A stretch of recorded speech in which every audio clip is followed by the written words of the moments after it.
Wherever you are listening to this story, in a crowded city, a quiet countryside, or a small room late at night, that location becomes the starting point.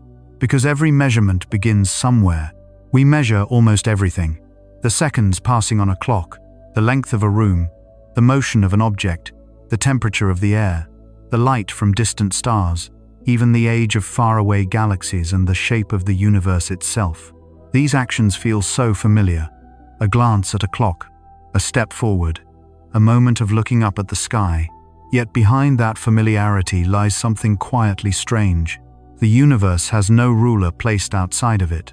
There is no master clock hanging somewhere beyond space, and no absolute reference point against which everything else can be compared. And yet, somehow, the universe still measures itself with remarkable precision. The steady vibrations of atoms, the stretching of light as space expands, and the ancient radiation that still carries memories of the universe's earliest moments. All of these create patterns stable enough for humans to compare and calibrate. This video is not really about measuring devices or a list of scientific techniques. It is about how the elements of the universe become reference standards for one another. Time, space, matter, and light constantly cross-reference each other, forming a vast network of comparisons in which every measurement arises from within the universe itself.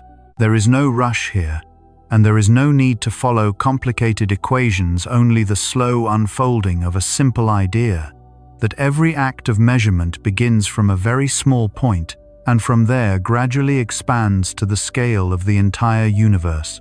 In fact, measurement existed long before humans had numbers, before rulers, before clocks, even before symbols were carved into stone. Measurement was simply the act of placing one thing beside another. One moment felt in relation to the moment before it. One distance recognized as longer or shorter than something already known. At its core, measurement is not calculation. It is relationship. No quantity exists independently. A length only has meaning when something else is longer or shorter. A moment only matters because it comes after another moment. Even weight appears only as a comparison between mass and gravity, between matter and the pull of a nearby celestial body. If the reference point disappears, the measurement disappears with it, because reality itself contains no absolute ruler hanging outside of it. This is not a limitation of human tools. It is a fundamental feature of how the universe works. From very early on, the human brain evolved to recognize differences, brighter or darker, faster or slower, nearer or farther. Cognitive science suggests that comparison is one of the most primitive mental activities, appearing across many cultures and even among many species. Infants can distinguish quantities without counting. Animals navigate their environments by sensing distance or time without assigning numbers to them. Thought, therefore, does not begin with calculation. It begins with contrast. Science did not create this process. It simply made it more precise. When ancient humans watched the sun rise and set, they were not measuring time in units. They were simply noticing repetition. When the seasons changed, they were comparing cycles. When shadows lengthened and shortened, they were evaluating the sun's relative position.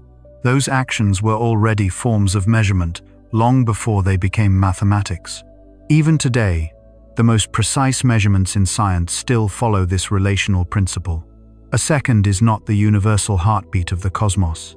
It is defined by comparing one atomic vibration with that same vibration repeating again and again. Atoms are not special because of any miracle. They are simply stable. And so time is measured by comparing cycles with one another. Distance is defined in a similar way. A meter has no meaning by itself. It is defined as the distance light travels in a fraction of a second, and the second itself is based on atomic vibrations. Each quantity, therefore, depends on another. Our system of measurement forms a circle, not a flawed circle, but a self-consistent structure in which everything in the universe quietly becomes a ruler for everything else. A subtle misunderstanding often appears when people talk about science, the idea that the more precisely we measure, the closer we come to an absolute truth existing somewhere outside the observer. But reality is quietly a little different. Precision does not automatically produce absolute objectivity. A measurement can reach many decimal places and still remain entirely relational. An extremely accurate clock is still simply comparing one repeating process with another repeating process. A telescope may observe galaxies at immense distances with astonishing clarity, but that distance is not a direct touch. It is inferred through multiple layers of comparison stacked upon one another. Precision only sharpens relationships. It does not free us from them. In classical physics, this idea has been present for a very long time. Motion is always measured relative to a frame of reference. There is no such thing as absolute rest. An object may be completely still on the surface of the Earth, yet at the same time it is racing around the Sun at enormous speed. And the Sun, in turn, is moving through the galaxy, while the galaxy itself drifts within even larger cosmic structures. None of these descriptions is more real than the others. They are simply comparisons made from different perspectives. Albert Einstein transformed this idea from a technical detail into a foundational principle. In relativity, space and time themselves depend on the motion of the observer. Length can contract, time can stretch. Events that appear simultaneous may no longer be simultaneous. This does not happen because measuring instruments are flawed. It happens because measurement itself is relational. There is no privileged position from which the universe looks exactly the same to everyone. When we move down to even smaller scales, quantum physics carries a similar message. Quantities such as position or momentum are not simply fixed values waiting to be discovered. They are defined through interaction through the act of measurement itself. Comparison is not a passive process. It participates in defining what is being measured. This does not mean that reality becomes subjective or imaginary. It simply means that physical quantities are defined by relationships rather than by isolated existence. And science does not attempt to eliminate this. On the contrary, the entire measurement system of science is built on internal consistency. Units are chosen, refined, and standardized so that comparisons remain stable across time and space. A kilogram is not heavy because it matches some absolute cosmic mass. It is heavy because it matches other kilograms. A meter is long because it matches other meters. Objectivity in science does not come from escaping comparison, but from the ability to repeat the same comparison anywhere. Numbers, therefore, do not replace the act of comparison. They encode it. Measuring devices do not eliminate interpretation. They make interpretation more stable. Precision does not open a door to an absolute reality outside the universe. It simply allows us to distinguish more finely within the universe's own network of relationships. Because in truth, there is no viewpoint from outside. Every clock counts its rhythm within time. Every ruler exists within space. And every detector is made from the same kind of matter that it observes. In a very deep sense, measurement is the way the universe observes itself through patterns stable enough to be compared. This is not a weakness of science. It is precisely the reason measurement works. Seen this way, new measurement techniques are not replacements for older methods, but gradual refinements of the same fundamental act. Atomic clocks refine the astronomical cycles once used to measure time. Spectroscopy extends the observing power of the human eye. Statistical surveys clarify individual measurements. Layer upon layer of methods accumulate, yet all still rest on the same simple principle. Place one thing beside another, and compare them under carefully controlled conditions. And as this story continues, those comparisons will expand, reaching both into smaller scales and outward across the greater distances of the universe. As methods of measurement gradually became more complex, the instruments themselves also grew more abstract. The distances science must confront stretch far beyond ordinary human intuition. Yet the underlying principle remains unchanged. Nothing is measured alone, and no measurement begins from nothing. All knowledge emerges through relationships between things. It is this simple truth more than any device or equation that makes measuring the universe possible. Long before humans thought about units or numbers, the world offered something much simpler: repetition. Day gives way to night, and night returns to day. The sun rises, climbs to its highest point in the sky, and sinks below the horizon with remarkable rhythm. The moon grows full, fades away, and then returns again. The seasons arrive, remain for a time, and depart, bringing familiar changes in temperature, daylight, and the rhythms of plants and animals. These cycles repeat whether anyone observes them or not, and long before anyone counted or calculated, they were noticed. This was the earliest form of measurement, not measurement by quantity, but measurement by moment. Not the question of how much, but the question of when. When the light returns, when the cold softens, when the tides shift, when the night sky looks just as it did before. At this stage, reliability mattered more than precision. A repeating cycle was already useful, even if its length had not yet been divided into smaller parts. For this reason, time became the first thing humans truly measured. Distance could be estimated, but it was difficult to measure accurately without tools. Weight could be felt, but that feeling changed with strength and fatigue. Time, however, revealed itself constantly. It passed whether it was measured or not, and when it passed in repeating patterns, it became predictable. That predictability became the foundation of the earliest measurements. The length of a day did not need to be expressed in numbers for people to trust it. The return of the seasons required no calendar to guide planting and harvest. Sometimes knowing that something would happen again was more important than knowing exactly how long it would take. This distinction still matters in modern science. Precision describes how close a measurement is to a reference value. Reliability describes whether the same result appears again and again. Long before precision was possible, repetition alone was enough for people to rely on. Repeating cycles allowed planning, coordination, and the transformation of memory into expectation. And it was the sky that quietly shaped this process. The apparent motion of the sun across the sky created the day. The shifting position of the sun along the horizon throughout the year created the seasons. The phases of the moon formed a clear cycle that anyone who regularly looked up could recognize. These observations were not abstract. They governed sleep, hunting, agriculture, navigation at sea, and even ritual. The sky became humanity's first clock not because it was perfect, but because it was stable. Of course, these cycles do not align perfectly. The lunar cycle does not fit neatly into a year. A year does not divide evenly into whole days. Even the rotation of the Earth is not perfectly uniform. But these mismatches are small. In everyday life, repetition remained close enough to stability to be trusted. And from that reliability, the next step emerged almost naturally: division. If a day repeats, it can be divided into parts. Morning and afternoon existed before hours. The sun, standing high or low in the sky, existed before minutes. Night could be divided by the movement of stars overhead. These divisions were still comparisons, but now comparisons within a single cycle, one part of the day compared with another part of that same day. Counting began to appear here, very quietly, not like modern mathematics, but as a way of arranging order. First light, midday, last light, then the next day. When something repeats many times, people naturally begin to wonder how many times it occurs. What matters is that counting emerged from cycles, not the other way around. Even today, this structure remains visible. Clocks divide the day, but still rely on repeating processes.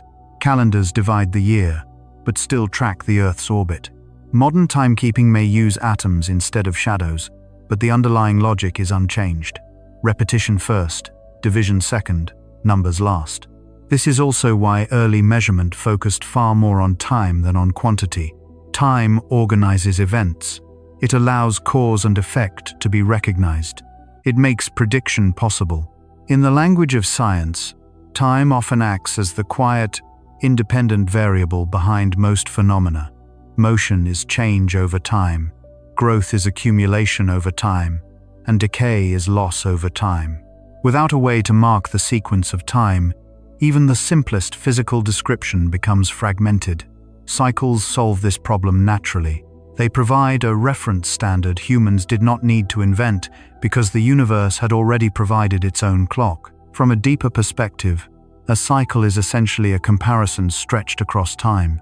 Today's sunrise compared with yesterday's sunrise. This full moon compared with the previous one. This winter, compared with the winter before, units may not yet exist, but the relationship is already clear. This moment is similar enough to that moment to be considered the same kind of event. What is remarkable is that this earliest form of measurement did not require the things modern science often assumes are necessary. It did not assume an absolute beginning, did not demand perfect uniformity, and did not rely on any standard outside the universe. Everything was measured relative to what had happened before. The present was compared with memory. Expectation was formed through repetition. This way of measuring was not naive. It was effective because the universe is filled with patterns. As science developed, those patterns became quantified. Days turned into hours. Months were counted. Years were numbered. Yet the foundation did not change. The repetition of cycles remained the bedrock beneath the entire system of measurement. Even at the deepest levels of modern science, cycles appear everywhere. Atomic clocks operate through the oscillations of atoms. Radiation reveals itself through repeating wavelengths. Waves, vibrations, and rotations appear throughout nearly every field of physics. The universe seems to have a particular preference for repetition, and there is a very quiet reason for that. Repetition allows comparison. Comparison allows measurement. Measurement allows knowledge to accumulate. Before units, before instruments, even before mathematics, cycles gave humans a way to know what would happen next. They turned observation into expectation, and expectation into understanding. When something can be trusted to return, it can be divided. When it can be divided, it can be counted. And when it can be counted, it can be measured with increasing sophistication. The entire structure of timekeeping began with a very simple realization. Things happen again. And within that repetition, the first form of human measurement quietly emerged. For a very long stretch of human history, time was not the numbers running across the face of a clock. It was complete cycles. A day began with light and closed with darkness. A season arrived and then departed. A year returned with familiar signs in weather, plants, and the sky. These rhythms were reliable enough for people to depend on, yet they were broad and slow. They could tell someone when to plant or when to rest, but they were not suited for events that needed to happen at a precise moment. As societies expanded and human activities became more tightly connected, those natural rhythms were no longer enough. Merchants needed markets to open at the same time. Ships needed to depart at scheduled moments.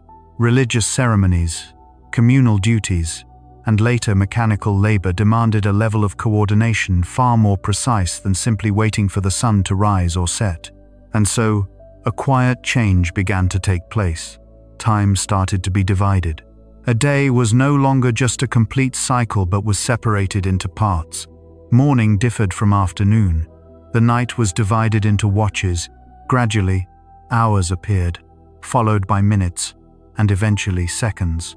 Each new division brought a new level of flexibility. People could organize work, plan journeys, and agree with one another not only that something would happen today, but exactly when during the day it would happen. But once time was divided into equal pieces, a new problem began to appear. Natural cycles are not perfectly regular. If all one needs to know is that daylight will return tomorrow, it does not matter if one day is slightly longer or shorter than another. But when the day is divided into equal units, those small variations begin to matter. Clocks assume that each part of the day is identical to the one before it. Nature does not always cooperate in that way. The rotation of the Earth, the process that defines a day, is not perfectly stable. It speeds up or slows down slightly due to tidal interactions with the Moon, shifts of mass within the Earth, and even large-scale weather systems. These changes are extremely small, but they exist. Over long periods they accumulate. Over short periods they introduce subtle fluctuations. The yearly cycle is not as simple as it appears either. The Earth's orbit around the Sun is not a perfect circle but a slight ellipse. The Earth's axis is tilted, causing the seasons to have different lengths. The time between two solstices is not exactly the same as the time between two equinoxes. Even the concept of 1 year changes depending on whether we compare Earth's position relative to the Sun, to the stars, or to the direction of its own axis. In everyday life, these differences are almost negligible. But once humans began to require greater precision, they became real problems. Navigation at sea revealed this more clearly than anywhere else. Determining latitude on the ocean is relatively simple. One only needs to measure the height of the sun or familiar stars above the horizon. But determining longitude requires sailors to know the time difference between where they are and a reference location somewhere else. An error of only a few minutes can shift a calculated position on the ocean by hundreds of kilometers. The sea is unforgiving toward inaccurate clocks. As voyages expanded and global trade networks developed, the problem became urgent. Time was no longer merely convenient, it had become essential. Mechanical clocks were developed to meet this need, yet they carried a fundamental limitation. They were attempting to divide a day defined by the imperfect rotation of the Earth. Gears could be machined more precisely, mechanisms could be refined, but the reference itself was not perfect. In the 17th century, Christian Huygens improved the pendulum clock, bringing a major leap in stability. The regular swing of a pendulum allowed time to be divided into much smaller intervals than earlier devices had permitted. Yet even the pendulum could not escape the influence of the surrounding physical world. Temperature changes caused materials to expand and alter its length. Friction slowly drained energy from the motion. Small errors gradually accumulated, and every time humans made measurement more precise, another layer of imperfection revealed itself. This is a familiar pattern in the history of measurement. When time was read only from shadows on the ground, irregularities were hardly noticeable. When people began counting hours, they became clearer. When minutes were counted, they became clearer still. And once seconds entered the picture, tiny deviations could no longer be ignored. From this emerged a subtle tension between two different desires. On one side was the desire to rely on the continuous natural cycles the universe provides. On the other side was the desire for perfectly uniform units of time, operating with strict precision. Astronomical cycles provide continuity, but they are not perfectly identical. For a long time, the measurement of time stood between two worlds. On one side was the sky, with its vast and continuous cycles. On the other were mechanical devices attempting to divide those cycles into smaller, regular intervals. Yet mechanical clocks, no matter how refined, still depended on imperfect references. It was this tension that gradually led timekeeping away from the sky, not because the sky was wrong. In fact, the sun and the stars remain excellent guides for direction and for the long rhythms of the world. But as humans became concerned with ever smaller intervals of time, astronomical cycles revealed too many subtle variations. And interestingly, recognizing this did not require relativity or quantum mechanics. Much simpler causes were enough. The Earth wobbles slightly. Its orbit is not perfectly circular. Gravity changes with position. Temperature fluctuates. Materials expand and age. Any clock tied to such large and complex systems inevitably carries their imperfections with it. As time was divided into smaller and smaller segments, the need for a more stable reference began to emerge. The question was no longer only how to build a better clock, but what rhythm the clock itself should follow. That reference had to repeat reliably, remain the same wherever it appeared, and remain unaffected by seasons, tides, or geography. This realization did not occur in a single moment. It arrived gradually, through calendar revisions and repeated adjustments of clocks. Each small correction was a quiet signal that the underlying reference was not perfect. As people began to divide time with increasing precision, the comfortable ambiguity of natural cycles began to fade.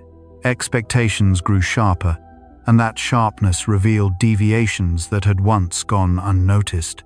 From this, a new question slowly formed. Does there exist in nature a process that repeats without drifting? A rhythm that can be trusted not merely approximately, but identically, everywhere and every time? The sky could not guarantee that. The Earth could not either. And so, The search for a deeper standard did not arise from abstract philosophy but from practical need. Time had become something that needed to agree with itself everywhere in the world. If planets and pendulums were not stable enough, then the required rhythm might lie at a deeper layer of nature, a smaller, quieter rhythm, not tied to the motion of large bodies. The search therefore turned not upward to the sky, but inward into matter. At the atomic scale, a peculiar behavior appears. Atoms do not change energy continuously. They move between energy levels in distinct, discrete steps. When an atom transitions between two well-defined energy states, it oscillates at a frequency that remains the same provided the surrounding conditions are controlled. This is the foundation of the atomic clock. Instead of tracking the motion of objects through space, an atomic clock measures time by counting how many times an atom oscillates while transitioning between energy levels. The most widely used standard relies on a particular transition of the cesium atom. The frequency of this transition is so stable that it can be reproduced in laboratories around the world with extraordinary consistency. For this reason, the second in the modern system of measurement is no longer based on the rotation of the Earth. It is defined by the duration corresponding to a specific number of oscillations in the cesium atomic transition. That number carries no mystical meaning. It simply describes a process that can be repeated. What made this possible was an idea that emerged in the early 20th century. Max Planck discovered that energy in nature does not change continuously, but exists in discrete packets. This concept of quantization first appeared in studies of radiation and heat, yet its consequences spread across physics. Quantization means that physical systems are only allowed to exist in certain states. An atom cannot sit halfway between two energy levels. It must be in one or the other. Paradoxically, this rigidity became exactly what time measurement required. Classical systems slowly drift under the influence of their environments. Pendulums change length, springs fatigue, planetary motions evolve over time. But an atomic transition, when isolated and carefully controlled, is determined by the fundamental properties of matter. Every cesium atom is identical to every other cesium atom. The energy difference between its states does not depend on the observer, does not depend on where the atom exists, and does not depend on the year in history. And it is precisely this sameness that provides humanity with a rhythm more stable than any motion in the sky. Even atoms are not completely isolated from the world around them. They respond to magnetic fields, to temperature, and to motion. But unlike large systems such as planets or pendulums, these influences can be measured, corrected, and minimized. When those factors are carefully controlled, the energy transition inside an atom continues to repeat at the same frequency as before. This creates a very special kind of reference standard, one that no longer depends on the Earth. An atomic clock does not care if today is slightly longer or shorter than yesterday, nor does it notice the subtle wobble of the Earth's axis or the gradual changes in the length of a year. It counts the same rhythm whether it is placed at sea level, on a mountain, near the equator, or close to the poles. And in principle, if the same physical conditions were reproduced, that clock would operate the same way on another planet. This represents a profound shift. For many thousands of years, time was anchored to the motion of celestial bodies. Now it is anchored to the structure of matter itself. Measuring time is no longer about watching cycles in the sky, but about tracking repeating laws within atoms. The question is no longer how long it takes the Earth to complete a rotation, but how many times a particular atomic process repeats. Yet this does not make atomic time truer than astronomical time. It simply makes the standard more stable. Stability here means reproducibility.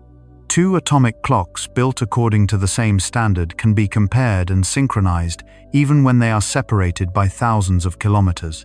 Their agreement does not depend on sunlight, local gravity, or geographic location. It rests on a simple fact: atoms behave the same way everywhere. This universality quietly changed the way people think about time. Time was no longer something read from the sky. It became something that could be carried.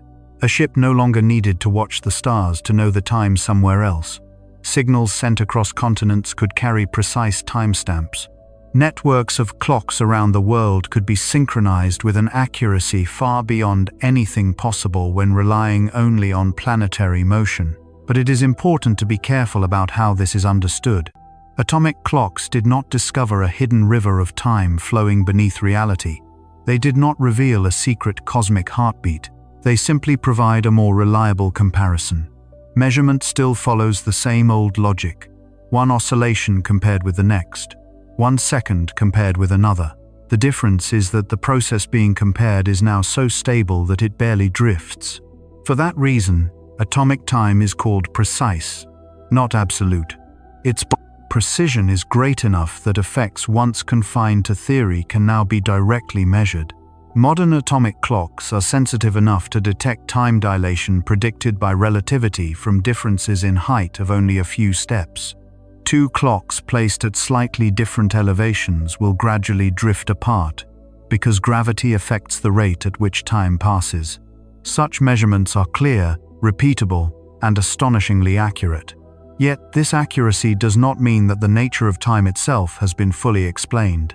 Atomic clocks work because atoms behave in stable ways, not because humanity has completely understood what time is. The clock merely counts energy transitions. It does not answer why time flows forward, why it appears continuous in experience, or why it is so deeply woven into the structure of the universe. Measurement can be extremely precise, but the concept remains open. This pattern is familiar throughout science. Very often, the ability to measure advances faster than the ability to explain. New instruments appear, repeating patterns are discovered, and numbers grow more exact while deeper questions about the underlying causes continue to wait for their answers. The fact that science can measure a phenomenon with great precision while still not fully understanding its nature can sometimes feel unsettling. But this is not a sign of failure. In fact, it is exactly how science progresses. Throughout history, measurement has often come before explanation. Humans were able to predict the motion of planets with remarkable accuracy long before space and time were understood as a curved structure in relativity. Chemical reactions were recorded, classified, and widely applied before the atomic structure of matter was discovered. In such cases, measurement acts like a stable path gradually carved through territory that is not yet fully understood. Atomic clocks belong to this same tradition. They reveal how stable certain processes in nature can be, but they do not answer every question about time. They only tell us how long an event lasts when compared with a particular reference standard. They do not explain why that standard exists, nor do they determine whether time is a fundamental feature of the universe or an emergent phenomenon arising from deeper structures. Questions like these belong to the realm of concepts, not measurement techniques. Recognizing this distinction is very important. Precision is not a declaration that a measurement has reached ultimate truth. It simply guarantees that the comparison can be repeated. When the same measurement is performed today and tomorrow, under identical conditions, the results will agree. That stability is the foundation upon which science builds reliable systems of knowledge. But it does not close every question. For this reason, in science, measurement often appears before complete understanding emerges. Precise numbers create boundaries that theory must respect. Without reliable data, explanations can drift freely into speculation. But once measurements become precise, hypotheses are forced to match observed reality, even if the deeper reason remains unclear. In a sense, precision functions more like a boundary map than a full picture of the landscape. It tells us where explanations can go and where they cannot. Atomic clocks illustrate this clearly. They do not tell us what time is in any absolute sense, but they show how time changes under the influence of motion or gravity. They reveal how stable atomic processes remain under different conditions of space. These facts shape theory without exhausting it. Within this approach lies a form of humility that is characteristic of science. Not every measurement needs to be accompanied by a complete explanation. Understanding can exist in layers. Some layers are solid and well established, while others remain open. In that context, precision is not a declaration of ultimate truth. It is a tool that allows science to remain faithful to what can actually be tested. This discipline enables science to distinguish between what can be measured and what has been explained. It prevents us from confusing the reliability of data with the completeness of knowledge, and it allows gaps in understanding to exist without undermining what is already known. This becomes even more important as measuring instruments grow more refined. As sensitivity increases, small deviations that once went unnoticed begin to appear. Subtle differences between prediction and observation emerge, but these deviations are not failures. They are signals. They point to places where understanding is incomplete, where deeper structures may exist. Atomic clocks provide a clear example. They are precise enough to detect effects that theories predicted decades earlier. At the same time, that very precision allows those theories to be tested under increasingly strict conditions, where new phenomena might appear. Measurement therefore both confirms and challenges theory. The dynamic relationship between precision and understanding is one of the driving forces of modern science. Precision is not the final destination. It is what allows questions to become sharper and more meaningful. And this principle does not apply only to measuring time. Techniques developed for time measurement gradually influenced how scientists measure distance, mass, energy, and motion. Stability, reproducibility, and reliable comparison became common principles across all of physics. Seen this way, measuring accurately before fully understanding is not a flaw of science. It is one of its defining features. Rather than waiting for a perfect theory before trusting measurement, science allows measurement to lead the way. Instruments become explorers, data becomes the map, and explanation follows, sometimes quickly, sometimes after many decades. What remains constant is the commitment to clarity. Precision helps reveal relationships in the world, how phenomena connect with one another, how they change, and how they maintain stability. It anchors scientific inquiry to the actual behavior of nature, rather than to speculation alone. When looking at the extraordinary precision of atomic clocks, it is easy to imagine that humanity has reached the very bottom of time. But in reality, what those clocks demonstrate is not mastery over time, but the remarkable extent to which comparison itself can be refined. They show how far measurement can advance without claiming that reality has been completely understood. This distinction becomes important when attention begins to move away from time and towards space. Because once time can be measured with extreme precision, similar questions begin to appear elsewhere. How precisely can distance be measured when the object being measured cannot be touched? How reliably can space be compared when points lie millions or billions of kilometers apart? And what happens to precision when the scale of measurement moves far beyond human intuition? Here, measurement must learn a new lesson. Unlike time, distance was originally tied closely to bodily experience. You can sense a distance simply by walking toward it. But that sense quickly loses its usefulness as distances grow larger, hills block the view, rivers bend the path, and direct travel becomes slow, sometimes impossible. If measurement relied only on moving from one point to another, human knowledge would always remain confined to nearby spaces. Instead, distance is learned through geometry. The central idea is simple. Begin with a length that is known with certainty. A carefully measured stretch of ground, a tightly drawn rope, or two fixed points with a reliable distance between them. This length becomes a reference line, a baseline. Once a baseline exists, other distances can be inferred without touching them. The key lies in angles. If observers measure the angles toward a distant object from both ends of the baseline, the position of that object can be determined through geometry. This method is known as triangulation. The name may sound technical, but the idea is very familiar. When you look at an object with two eyes, your brain automatically compares two slightly different viewing angles to estimate distance. Surveying instruments simply make that instinct precise. With triangulation, a surveyor does not need to cross a valley to measure its width. There is no need to climb a mountain to know its height. The angles are measured, and geometry does the rest. Distance is no longer something that must be conquered step by step. It becomes a relationship that can be calculated. This marks an important shift. measurement begins to move faster than the human body.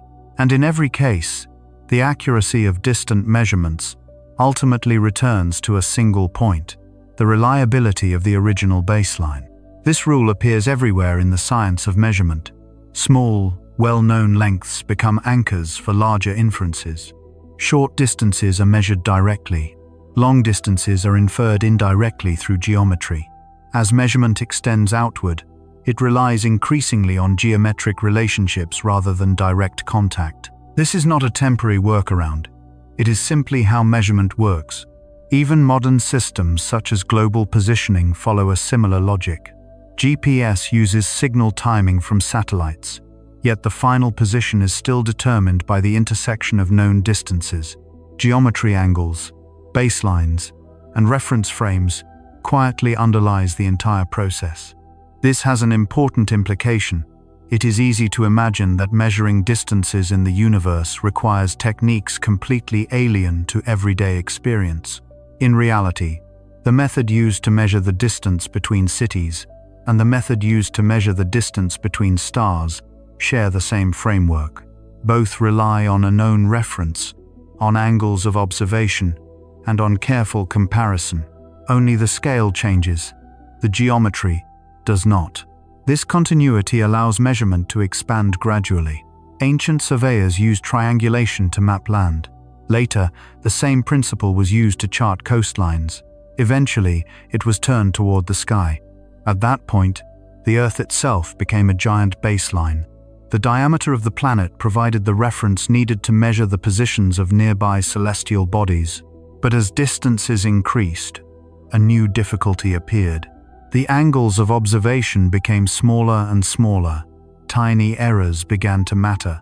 To preserve reliability, the precision of the measurements had to increase. The method did not change, but its requirements became stricter. Better instruments were developed to measure smaller angles. Longer baselines were used to increase sensitivity. Errors were reduced by repeating measurements many times. And regardless of how technology evolved, the principle remained the same. Know one length with certainty, measure the angles carefully, and allow geometry to reveal the rest. Understanding this before leaving Earth is important. It prevents the impression that cosmic distances are measured through mysterious tricks. In truth, they are the patient extension of familiar logic, from fields to valleys, and eventually to the night sky. And when measurement truly turned outward into space, the first question sounded deceptively simple. How far away are the stars? They do not grow larger as we move closer. They do not visibly shift from one night to the next. They seem fixed in place, like tiny points pinned to the dome of the sky. For a long time, this stillness led people to think that perhaps all the stars lay at the same distance, or that they were simply too far away to imagine.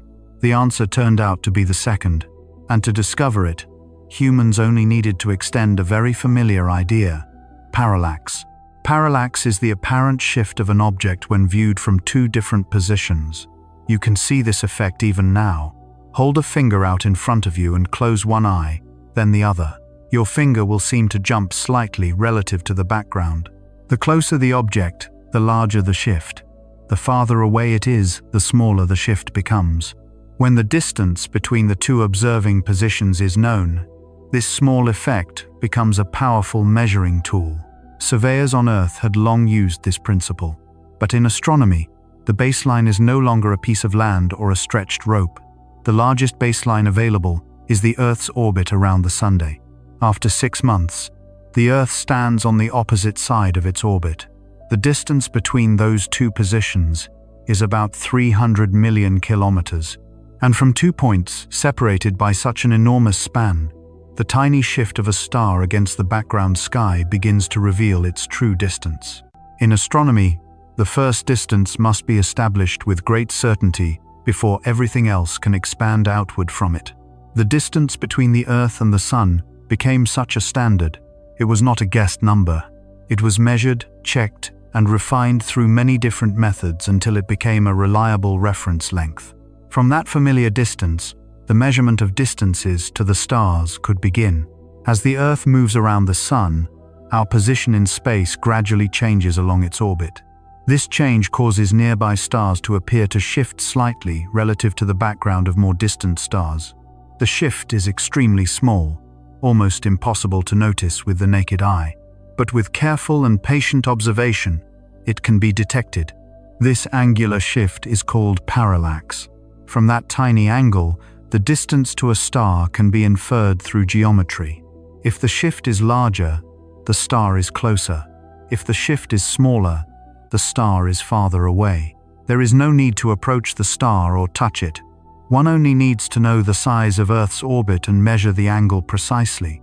Geometry takes care of the rest. This was the first method that allowed humans to measure distances beyond the solar system. And what makes it remarkable is its simplicity. Parallax does not depend on the brightness of a star, nor on its color, nor on assumptions about how stars emit light. It relies purely on geometry, a known baseline, measured angles, and an inferred distance. When stellar parallax was first successfully measured in the 19th century, the result brought a profound realization. The stars are not just distant, they are unimaginably distant. Even the nearest stars shift by less than a single arcsecond. That angle is roughly equivalent to the apparent size of a coin viewed from several kilometers away, measuring an angle that small required precision close to the limits of observation. And here, the strength of the method also revealed its limitation. Parallax works very well for nearby distances, but as stars become farther away, the shift grows smaller. Eventually it becomes so tiny that it cannot be distinguished from measurement noise. The geometry remains valid, but the signal disappears into uncertainty. This is not a failure of the method. It simply reflects the enormous scale of the universe. Even a baseline as large as Earth's orbit becomes too small when measuring truly vast distances. Recognizing this limit is important. It shows that no single technique can measure the entire universe. Every method has its own range. When one method reaches its boundary, it is not discarded. Instead, it becomes the foundation for the next method. Astronomy therefore builds its system of distance measurement like a ladder. At the lowest rung lies parallax, where geometry provides direct measurements. Distances determined through parallax are then used to calibrate other methods that can see farther. Those methods in turn calibrate techniques capable of reaching even greater distances. Cosmic distances are therefore not measured in a single leap, but through layers stacked upon one another. Even today, parallax remains fundamental. Modern space telescopes, observing from above Earth's atmosphere, have extended the reach of this method to thousands of light years. But eventually it still meets its limit, and that is perfectly acceptable. Measurement does not require omnipotence. It only requires honesty about its limits. Parallax also quietly reminds us of an idea that appeared earlier. The observer is always part of the measurement. The distance of a star is determined not only by the star itself, but also by the position of the Earth in its orbit. Where we stand in space becomes part of the measuring instrument. This idea will return again and again. Measurement is never separate from the universe. It always takes place within it. And when distances become too great for simple geometry to continue, parallax quietly steps aside. It has completed its task, establishing the scale of the nearby universe. From there, new methods continue the journey, relying on light and on the properties of stars and galaxies. But all of those methods still stand on the shoulders of parallax. Because the universe does not reveal its distances all at once, it reveals them layer by layer. And parallax marks the first moment when the familiar geometry of Earth reached out and touched the stars. Beyond that point, measurement must become more indirect. In laboratories on Earth, measurement usually begins with contact. A thermometer must touch the object. A scale must carry its weight, and a ruler must lie against the surface being measured. But the universe does not allow that kind of approach. Stars, nebulae, and galaxies lie far too distant to be touched. There is no way to bring instruments close to them in the way we examine materials in a laboratory. Because of this, at cosmic scales, science must rely on a different method. Nature performs its own experiments, and the results travel along a single path: light. Light carries no mystical meaning. It is simply an extraordinarily useful messenger. It moves quickly, spreads throughout space, and when it passes through matter, it retains traces of what has occurred. Even when the source itself lies far beyond reach, the stream of light continues its journey, carrying information about where it began. At distances where geometry alone is no longer sufficient for measurement, light becomes the primary source of data. Nearly everything we know about the distant universe arrives in this way. But light does more than reveal how bright an object is. Within it lies structure, pattern, and even history. When light is separated into different wavelengths, a process called spectroscopy, it forms a spectrum. And that spectrum is rarely smooth. Within it appear lines, gaps, and repeating patterns that resemble fingerprints. The origin of these traces lies at the atomic scale. Each chemical element absorbs and emits light at characteristic wavelengths. Hydrogen, helium, oxygen, iron, and countless other elements each leave their own distinctive signatures. When these patterns appear in the spectrum of a distant star or galaxy, its chemical composition can be determined with remarkable reliability. This is not speculation based on appearance. It is measurement grounded in atomic physics, the same quantized energy levels that make atomic clocks possible. These laws operate the same way everywhere.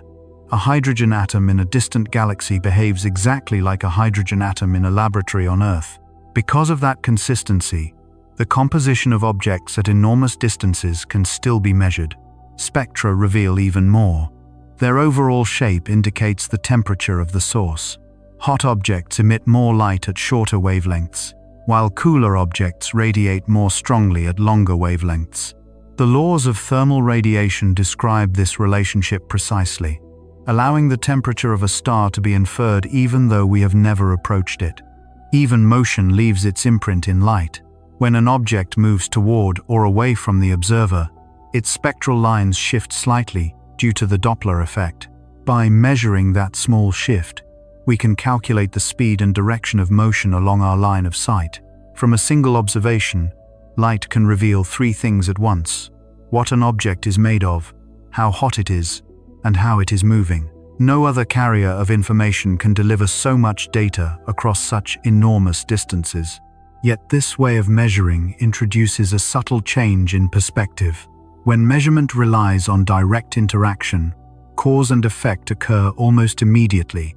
We act on an object and observe the response. But when everything depends on light, time and distance intervene between those two steps.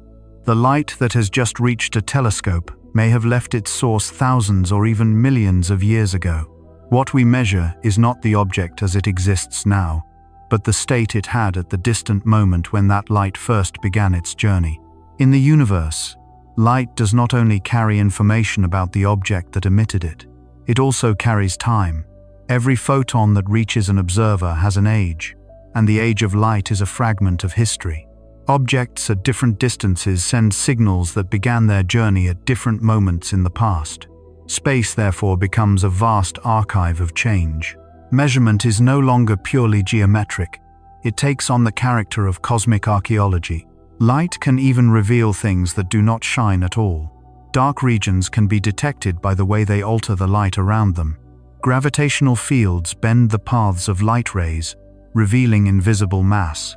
Matter lying between a source and the observer absorbs certain wavelengths, creating distinctive gaps in the spectrum. Sometimes the absence of light becomes the most important signal of all. At this point, the nature of measurement begins to shift. Earlier techniques focused primarily on position and distance. But once light is analyzed, the picture expands. Motion, transformation, and evolution begin to appear in the data. Stars are no longer just fixed points in the sky. They are processes unfolding. Galaxies are no longer merely shapes. They are systems in motion. Geometry still plays its role. It tells us where an object is located. But light adds something geometry cannot provide. It tells us what the object is doing. This method also introduces a clear limitation. Observers do not choose the signal. They can only wait for what the universe sends.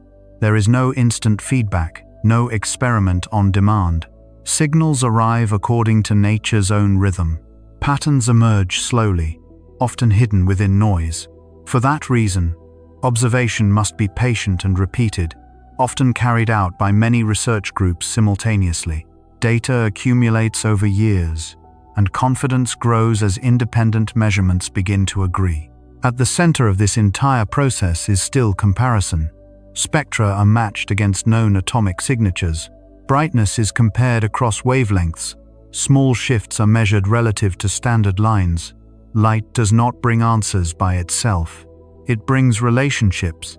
And what is remarkable is that these relationships obey the same physical laws everywhere in the universe. It is this consistency that makes light the foundation of cosmic measurement. It does not replace geometry. It extends it. Distance provides the context. Light supplies the content. Together they form a measurement system capable of reaching across enormous scales while remaining internally consistent. Once measurement relies on light, objects are no longer treated as static markers. They are seen as changing entities. Their past states are encoded in photons that have traveled for millions of years. Measurement therefore becomes a journey through both space and time. The universe cannot be held, rearranged, or experimented upon in the familiar way, but it can be observed carefully and patiently, as if it were telling its own story through light. Every spectrum, every small shift, every repeating pattern adds another line to that story. When light becomes the primary source of information, motion also reveals itself in a different way. In everyday life we see motion directly. A car passing by, a person crossing a room. But at cosmic distances, that method fails completely. Stars do not drift across the sky in real time. Galaxies do not visibly move before our eyes. Yet the universe is full of motion. To measure it, we must look at changes in light. The Doppler effect provides the key. It is the change in wave frequency when a source and an observer move relative to each other. With sound, this is familiar. A siren becomes higher in pitch as it approaches, and lower as it moves away. Sound waves are compressed in front of the moving source and stretched behind it. Light follows the same principle. When a light source moves toward the observer, its wavelengths are compressed. When it moves away, the wavelengths are stretched.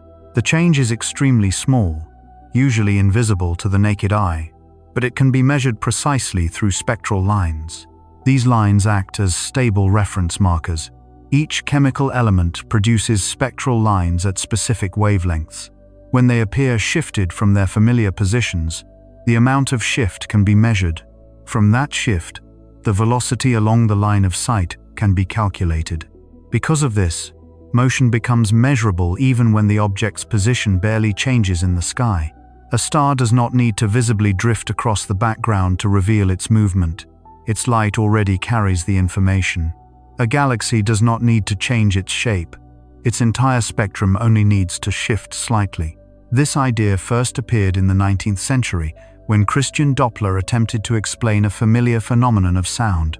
When the source of a wave and the listener move relative to each other, the frequency of the wave changes.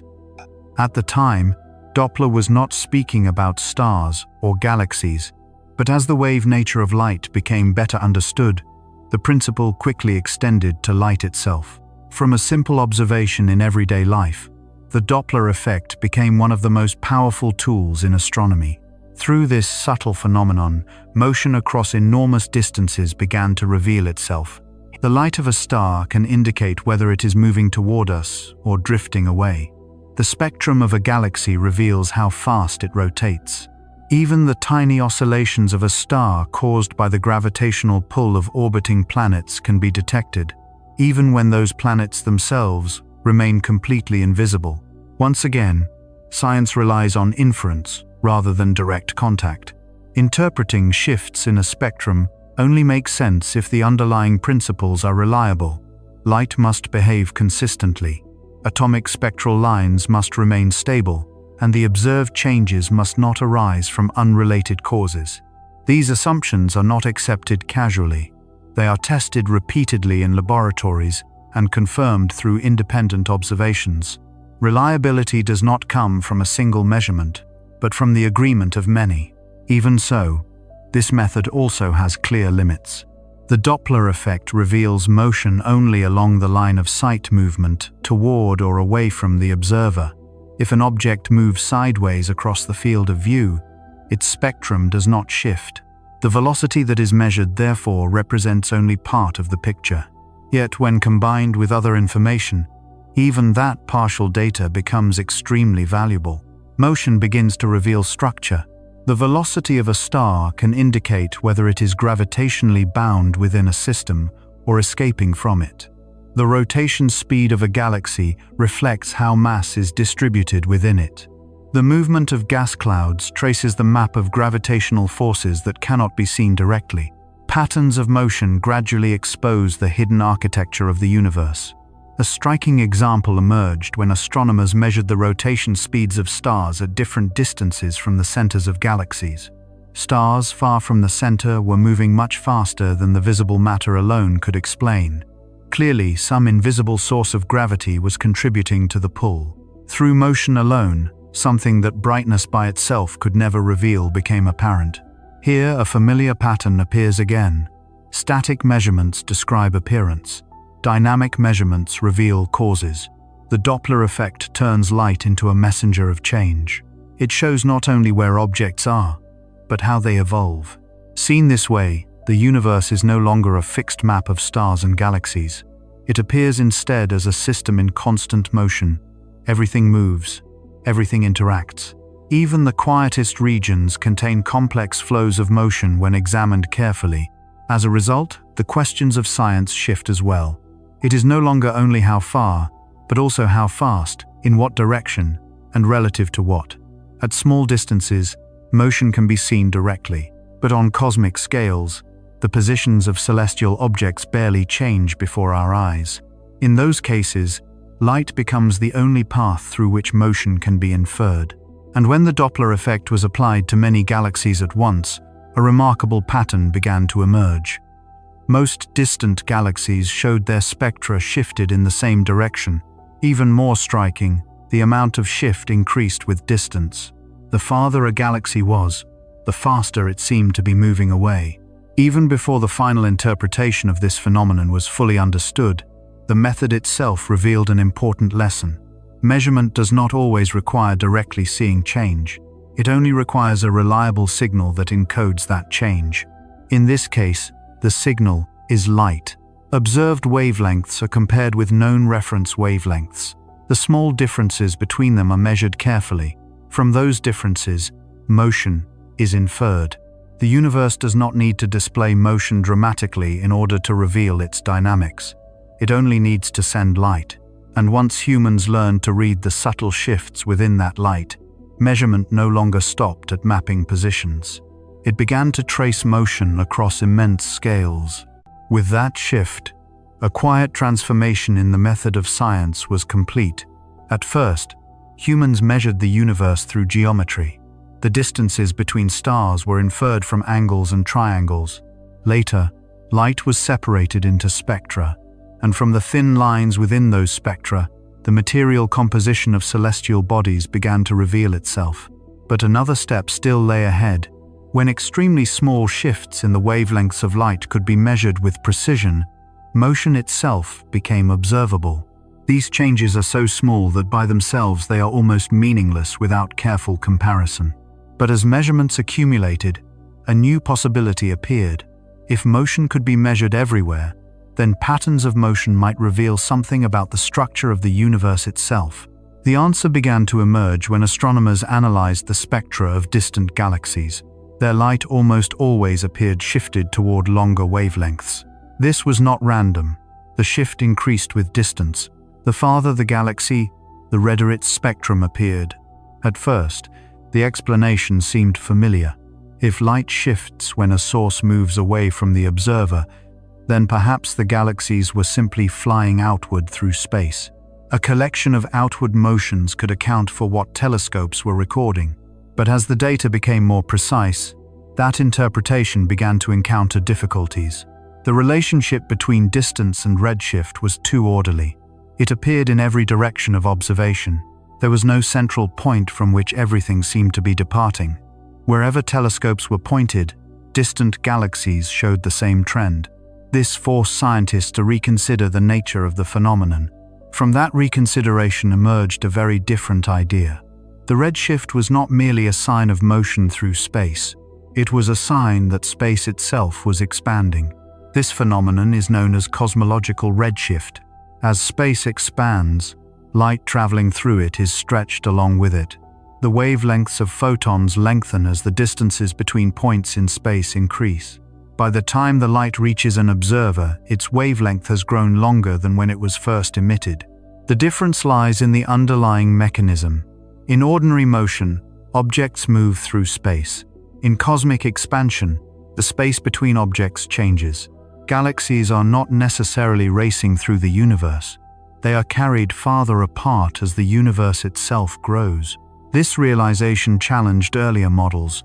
For much of the early 20th century, many scientists believed the universe was static, stable on large scales. Some theories even introduced special forces, simply to keep the universe from collapsing under the pull of gravity. But observational data made that assumption impossible to maintain. When Edwin Hubble and his colleagues compared the distances of galaxies with the amount of redshift in their spectra, the pattern became unmistakable. Redshift increased with distance. This relationship later became known as Hubble's law. What is remarkable is that this discovery did not begin with theory. It began with measurement. Spectra were collected, distances were estimated, data points were placed on a graph. Only afterward did theory adjust itself to match what the measurements revealed. The expanding universe was not an idea imagined first and then confirmed by evidence. It was a reality recognized through data. It is also important to understand the difference between expansion and an explosion. An explosion begins at a single point, sending matter outward into surrounding space. It has a center. The expansion of the universe is different. It does not occur from one location. It happens everywhere at once, as every region of space slowly moves away from every other region. When astronomers look out into the universe, they notice something strange. From any given galaxy, other galaxies appear to be moving away. No location plays the role of a central point. There is no place from which everything seems to be fleeing. A common image used to visualize this is the surface of an inflating balloon. As the balloon expands, points on its surface gradually move farther apart. Yet none of those points is actually traveling across the surface itself. The separation comes from the stretching of the surface. The space of the universe behaves in a similar way, although it does not require an external dimension in which to expand. The analogy is not perfect, but it captures the essential idea. Expansion is not motion through space. It is a change in space itself. In that picture, redshift becomes a measure of change. The amount of redshift tells us how much the universe has expanded since the light was emitted. A small redshift indicates that the light left its source relatively recently. A large redshift means the photon has traveled for a very long time while space gradually stretched along its path. For this reason, redshift is not only a sign of motion, it is a kind of historical record. Distance becomes time at the same moment. When we observe very distant galaxies, we are not only seeing objects far away in space, we are also seeing the universe as it existed billions of years ago. Measurement slowly shifts from mapping positions to reconstructing the evolution of the universe. However, this interpretation was not accepted immediately. Scientists had to test other possibilities. Perhaps light was affected by unknown interactions with matter along its journey. Perhaps photons gradually lost energy while traveling through space, an idea sometimes called tired light. These hypotheses were carefully examined. They did not match the data. The detailed features of redshift, the way it affects spectra and the way it relates to distance, agree with a model of an expanding universe, rather than with energy loss or scattering of light. In addition, other observations, such as the cosmic microwave background radiation and the large-scale distribution of galaxies, point to the same conclusion. Expansion is not a convenient explanation. It is the only explanation consistent with the full set of evidence. This marked a turning point in how measurement leads to understanding. The original measurements of velocity were intended simply to determine how fast objects were moving. Yet they ultimately revealed the behavior of space itself. A tool created to measure motion became a window into the geometry and history of the universe. From that point onward, measurement no longer only tracks objects within the universe. It begins to describe the universe itself. But this new insight brings stricter demands. If redshift measures expansion, then the distances to galaxies must be determined with great precision. Errors in distance translate into errors in our understanding of expansion. The problem now becomes one of calibration. Not every galaxy is suitable as a reference marker. They vary in brightness, in size, and in their internal properties, which change over time. To turn redshift into a reliable measure of the universe, astronomers need sources of light whose intrinsic properties are known. Earlier distance measurements relied on geometry, with parallax anchoring the scale of nearby space. But the expansion of the universe occurs on scales far beyond the reach of that method. New reference standards are therefore required sources of light, whose behavior is stable enough to be trusted across immense distances. Redshift tells us how much space has stretched, but to turn that number into a real ruler for the universe, astronomers need light rulers, bright enough to be seen from extremely far away. The principle behind this idea is quite simple. If two sources emit the same amount of light, the one that appears dimmer must be farther away. The only problem is knowing which sources truly emit the same amount of light. From that question, the idea of standard candles began to emerge. To turn the expansion of the universe into concrete numbers, light alone is not enough. Redshift tells us how much space has stretched since the light left its source. But to understand what distance that stretching corresponds to, something else is needed. Sources of light whose true brightness is known. Such sources are called standard candles. The idea is straightforward. If two objects emit the same amount of light, the one that appears dimmer must be farther away. The law describing how brightness decreases with distance has long been understood. The difficulty is not in the mathematics, but in trusting the source. If its intrinsic brightness changes unpredictably, every distance measurement becomes meaningless. One of the first breakthroughs came from variable stars. Not all stars shine steadily. Some vary in brightness over time. Among them, Cepheid variables show a remarkable pattern.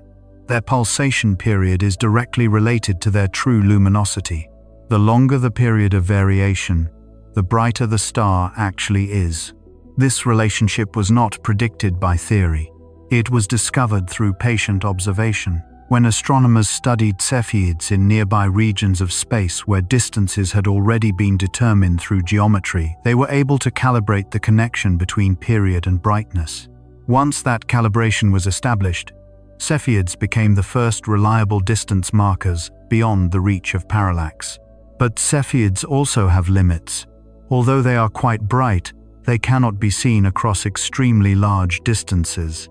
When galaxies lie far enough away, even the brightest Cepheids disappear from view. To go farther, astronomers needed brighter beacons. That role is played by Type Ia supernovae. These stellar explosions occur when a white dwarf accumulates matter until it reaches a critical mass and triggers a runaway thermonuclear reaction. What makes them extraordinary is that this physical process produces nearly the same peak brightness from one explosion to another. Not perfectly identical, but consistent enough to be standardized through careful corrections. When a Type Ia supernova appears in a distant galaxy, it can briefly outshine the entire galaxy that contains it. For a short time, it becomes a beacon bright enough to be seen across immense distances. By comparing the observed brightness with its calibrated intrinsic brightness, astronomers can infer the distance to the galaxy. Even these luminous events, however, are not trusted blindly. Supernovae in nearer galaxies where distances are already known are used to test and recalibrate the model. Environmental influences are corrected, uncertainties are measured and recorded. In science, error is not hidden, it is managed. Distances are not presented as absolute numbers, but as estimates with clearly stated uncertainties.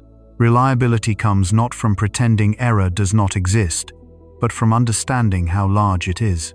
At this stage, measuring distance begins to resemble a network rather than a single path. Methods connect to one another through a chain of calibration. Parallax anchors the distances to nearby stars. Those stars help calibrate Cepheids. Cepheids then calibrate supernovae, and supernovae extend measurement deep into the history of the universe. This chain is known as the cosmic distance ladder. Each rung depends on the one below it. No rung stands alone. Because the methods overlap, measurements can be cross-checked. If one technique contains a hidden bias, another can reveal it. Scientific measurement, therefore, does not rely on a single source. It relies on consistency among multiple independent sources. When standard candles are combined with redshift, the picture begins to come together. Redshift tells us how much space has expanded. Distance tells us how far the light has traveled. Together, they turn the expansion of the universe into a measurable quantity. These measurements do more than map distances. They begin to reveal history. The rate at which the universe expands has not necessarily remained constant. Different eras leave different signatures in the data. But all of this becomes possible only when calibration is carried out carefully and repeatedly. No method is trusted on its own. Redundancy in measurement is not wasteful, it is protection. Through these tools, the universe gradually becomes something that can be mapped, not as a static photograph, but as a structure with scale, depth, and history. And as distance measurements extend farther and farther outward, attention slowly shifts away from individual sources of light. The large-scale map of matter in the universe begins to emerge. When science began measuring the universe on large scales, error was no longer something to hide. It became part of the measurement itself. The error bars on a graph are not signs of failure. They are reminders of how reliable a result truly is. They indicate when a conclusion can be trusted and when caution is required. This perspective allows measurement to remain stable in the presence of uncertainty. Instead of collapsing when noise appears, the method learns to incorporate noise into its own structure. Yet even the largest astronomical surveys observe only a portion of the universe. They depend on where galaxies happen to exist. To understand the universe as a whole, scientists need a reference point that does not depend on any particular galaxy or star, a signal that exists everywhere. Such a signal does exist. To recognize it, measurement required a subtle shift in thinking. A statistical universe is not easy to imagine. Instead of picturing individual objects, one must think in terms of distributions. Instead of focusing on details, attention must move toward patterns. Seen this way, the universe becomes quieter. Individual differences fade into the background, and from that background, a larger order begins to appear. Within that quiet background lies a very faint signal, almost uniform across the sky. It is a light that does not come from any star or galaxy. It arrives nearly equally from every direction, covering space with a faint glow. This is the cosmic microwave background, the oldest light humans can observe. Its origin lies in the very early universe. At that time, the universe was not an empty expanse dotted with celestial bodies. It was an extremely hot and dense mixture of matter and radiation. The temperature was so high that atoms could not exist. Electrons and atomic nuclei moved freely, constantly scattering photons. Light could not travel far. The universe resembled an opaque fog. As space expanded, the temperature gradually fell. At a certain moment, electrons began combining with nuclei to form neutral atoms. When this happened, photons were no longer scattered continuously. For the first time, light could travel freely through space. At that moment, the photons that had previously been trapped were released in all directions. They have been traveling ever since. And during that journey, the expansion of the universe has stretched their wavelengths. Radiation that was once extremely energetic has gradually softened. Today it appears as microwave radiation with a temperature only a few degrees above absolute zero. What is remarkable is how uniform this radiation appears across the sky. At first glance, it seems almost featureless. A light that looks nearly identical everywhere might seem to carry little information. But precise measurement always finds meaning in the smallest differences. When instruments became sensitive enough to measure it accurately, the cosmic microwave background revealed extremely small variations. Its temperature changes slightly from one region of the sky to another by only about 1 part in 100,000. To human intuition, such a difference seems almost insignificant. But in cosmology, it is profoundly important. Those tiny variations are traces of density differences in the early universe. Some regions contained slightly more matter, others contained slightly less. The denser regions created slightly stronger gravitational pull, gradually drawing more matter toward them. Over billions of years, those tiny differences grew into large structures, stars, galaxies, and enormous clusters of galaxies. The cosmic microwave background therefore acts like a photograph of the moment when those differences first existed. The slightly warmer and slightly cooler regions we observe in the sky today are the imprint of where matter was once a little denser or a little thinner when that ancient light was first released. When science began measuring the universe on large scales, error was no longer something to hide. It became part of the measurement itself. The error bars on a graph are not signs of failure. They are reminders of how reliable the results truly are. They tell us when we can trust a conclusion and when caution is needed. This perspective allows measurement to remain resilient in the face of uncertainty.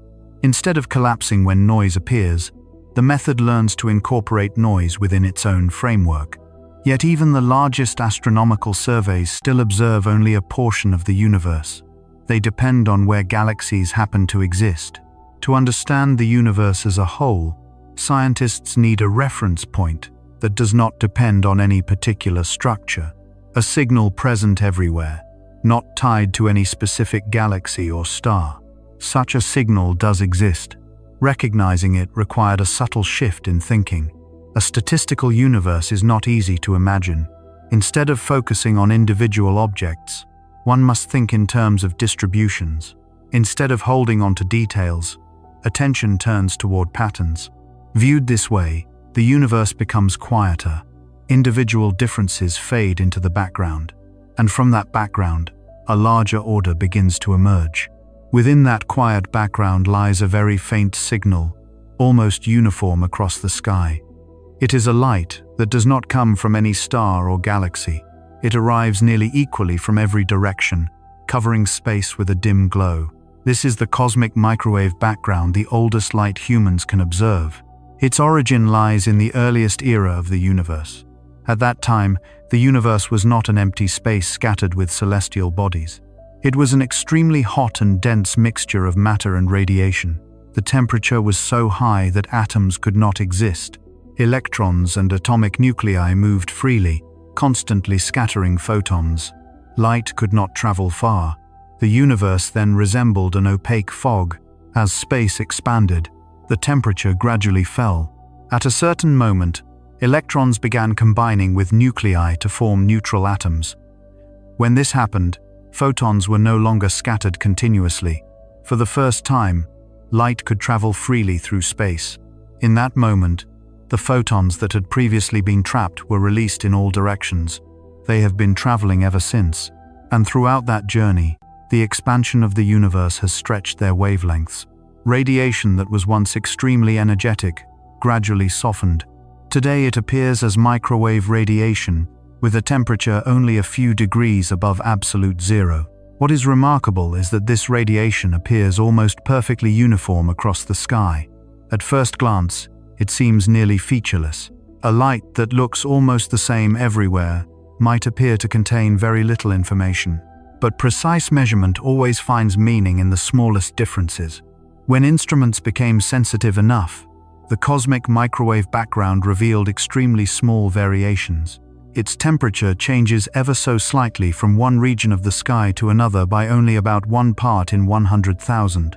To human intuition, such a difference seems almost negligible. But in cosmology, it is enormously significant. Those tiny variations are the traces of density differences in the early universe. Some regions contained slightly more matter, others contained slightly less. The denser regions created stronger gravitational pull, gradually drawing more matter inward. Over billions of years, those minute differences grew into large cosmic structures, stars, galaxies, and vast clusters of galaxies. The cosmic microwave background therefore acts like a photograph capturing the earliest imprint of those differences. The slightly warmer and slightly cooler patches we observe in the sky today are the remnants of places where matter was once a little denser or a little thinner when that ancient light was first released. Maps of the cosmic microwave background are often shown as colored patches spread across the sky, but they are not images in the familiar sense. There are no stars in them, no galaxies. The colors simply represent extremely small differences in the temperature of radiation arriving from every direction. They are not pictures of objects. They are measurements of physical conditions. Those variations form a statistical pattern across the entire sky, a kind of reference grid reflecting the state of the universe at a very early moment.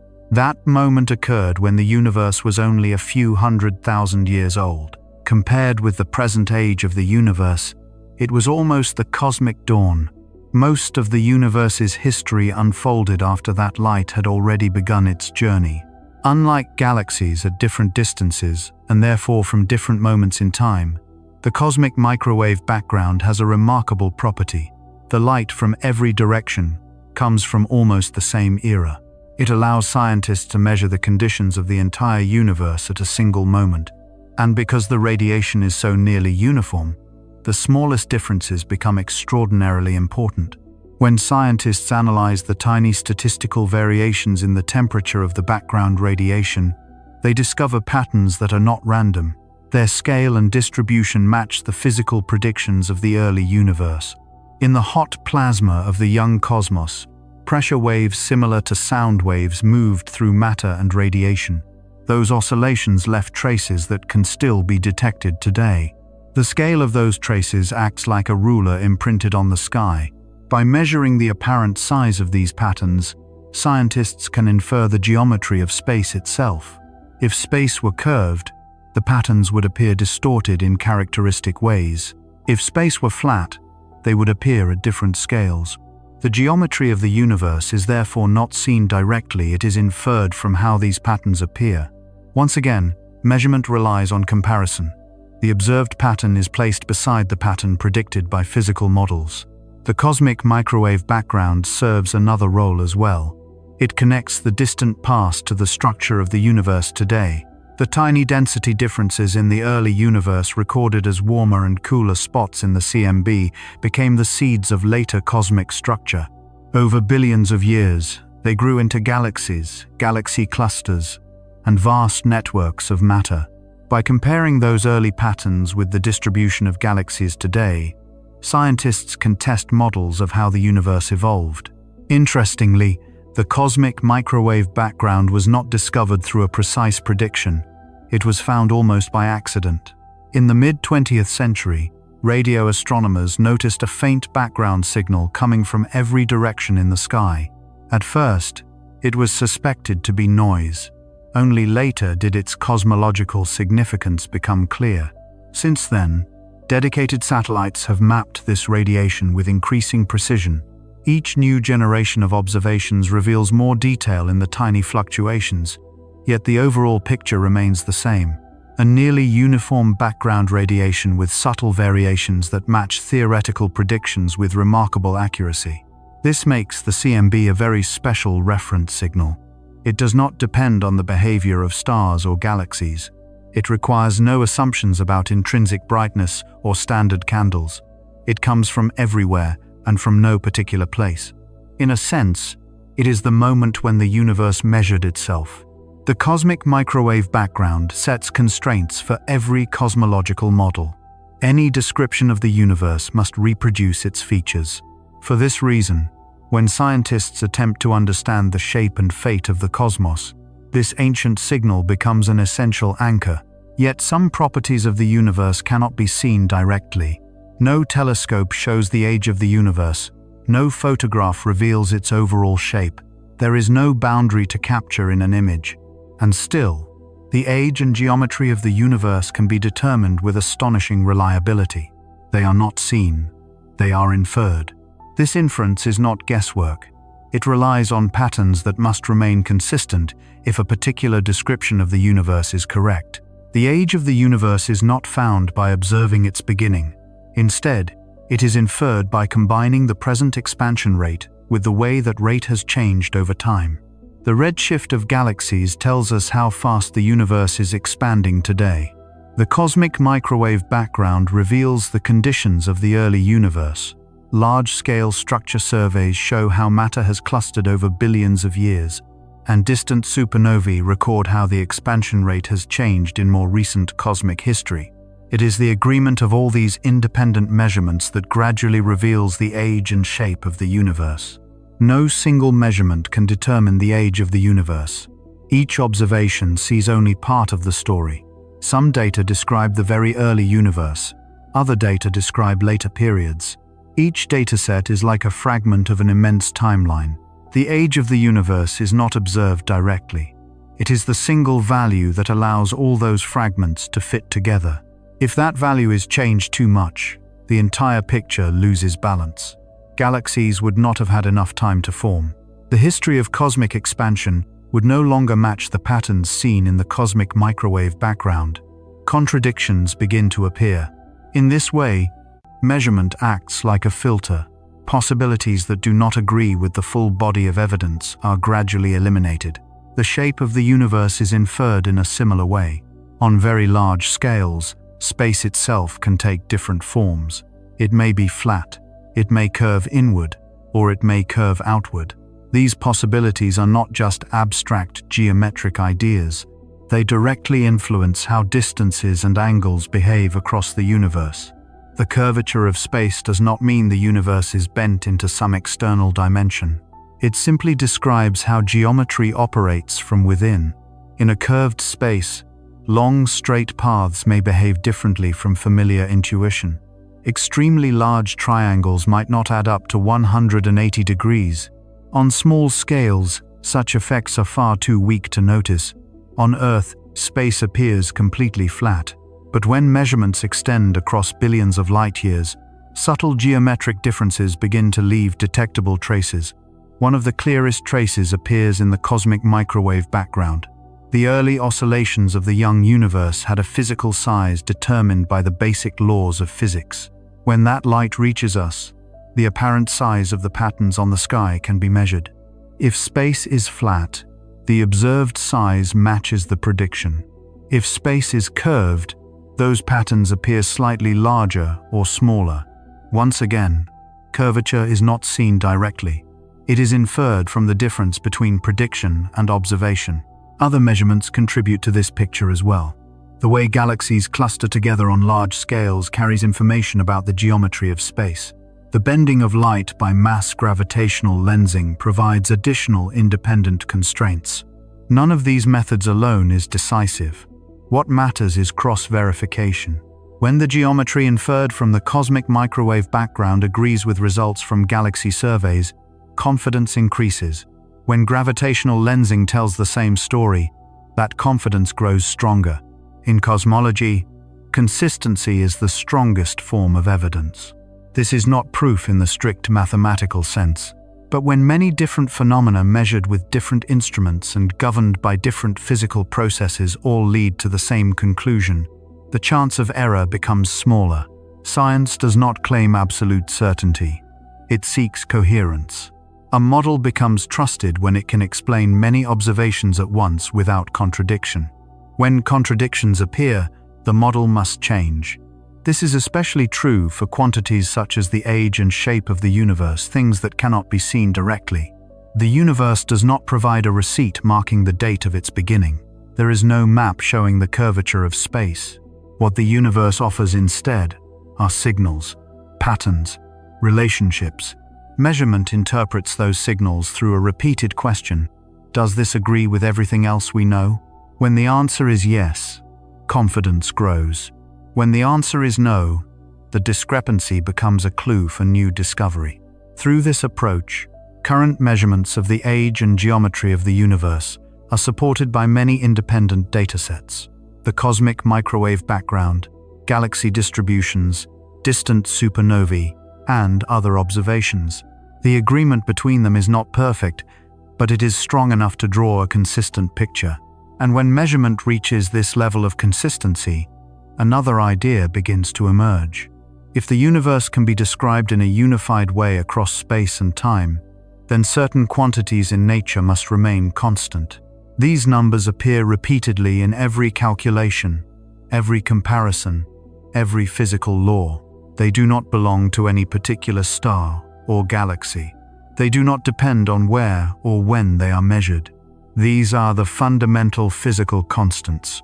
We often imagine constants as rules imposed upon the universe from the outside, fixed numbers that nature is forced to obey. But that picture can be misleading. Constants are not external commands.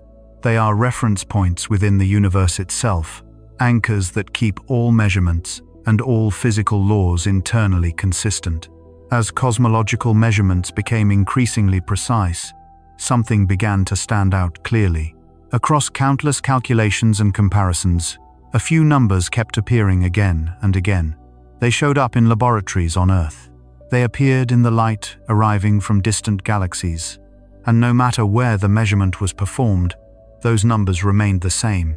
These are the physical constants. The speed of light in a vacuum, the strength of the electromagnetic interaction, the scales at which quantum effects become significant. These values do not appear to vary from place to place, nor do they drift over time, at least within the limits that current measurements can test. What matters is that they are not treated as constants because theory demands it. They are treated as constants because repeated measurement has consistently produced the same result. Across many experiments, many laboratories, and vast astronomical distances, the same values continue to appear. That repetition is the foundation of trust. These constants are not derived from some deeper theory. Physics does not explain why the speed of light has exactly the value it does. Instead, it measures that value and builds models of nature that remain consistent with it. In this sense, constants are the starting points of theory, not its final conclusions. They are like rulers embedded in the structure of reality. Because of those rulers, different measurements can be connected to one another. Distance can be related to time through the speed of light. Energy can be related to mass through familiar physical relationships. Atomic transitions measured in a laboratory on Earth can be directly compared with spectral lines in the light from a star millions of light years away. If these constants varied from one region of the universe to another, measurement would quickly lose its coherence. A distance inferred in one region might not match a distance inferred elsewhere. A clock here might not agree with a clock somewhere else. But that does not happen. The consistency of measurements across cosmic scales suggests that the fundamental laws of nature operate in the same way everywhere. The universe appears internally consistent. Interestingly, the constants themselves are rarely seen directly. They reveal themselves through their consequences. Atomic clocks tick with steady rhythms. Light propagates according to familiar laws. Spectral lines appear exactly where physics predicts they should. These things are so familiar that they almost disappear into the background of scientific experience. Only as measurement becomes more precise does the role of the constants become fully visible. They prevent measurement from fragmenting when it spans vastly different scales. The same set of laws that describes atoms in a laboratory also describes atoms inside distant stars. The light emitted by those atoms obeys the same constants that have been tested on Earth. In this way, the constants act as bridges.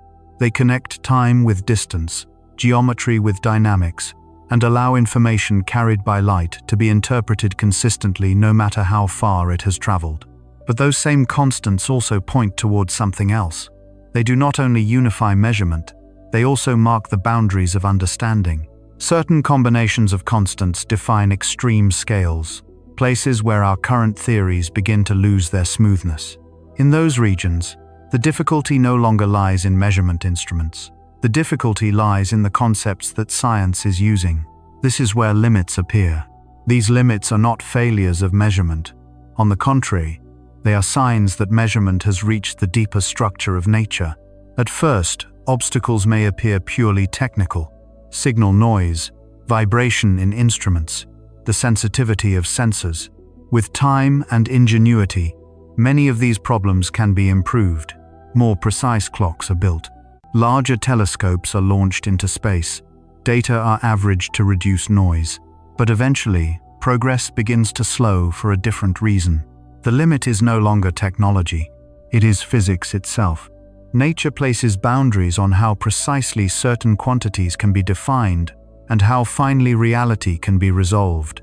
When measurement approaches those boundaries, it no longer confronts the limits of our tools. It confronts the structure of the universe itself. As measurement probes deeper into the extremely small scales of nature, something surprising appears. Not every physical quantity can be determined precisely at the same time. A particle may have its position known very accurately or its momentum known very accurately, but not both simultaneously, with arbitrary precision.